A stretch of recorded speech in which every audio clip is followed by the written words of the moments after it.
হযরত মাওলানা তারেক জামিল সাহেব,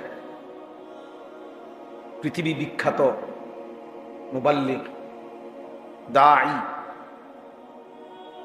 তো উনি বলেন যে আমি আমার দীর্ঘ 30-35 বছরের জীবনে গোটা ইউরোপ, আমেরিকা সহ সমস্ত দেশে, এমনকি এক এক দেশের প্রতিটা স্টেটে, প্রদেশে আমি সফর করছি, দিনকে দিন, বছরকে বছর, রাতকে রাত।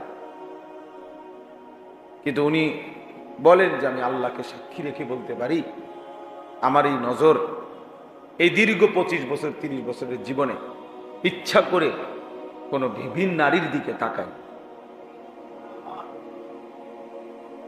অথচ যেখানে উলঙ্গপনা, বেহায়াপনা স্বাভাবিক,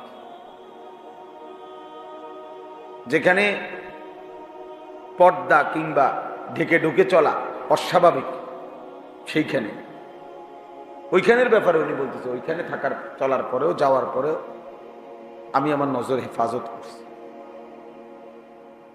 তাইলে এই জন্য বললাম, আল্লাহ তাআলা বললেন আলাইকুম আনফুসাকুম, নিজেকে গঠন করো।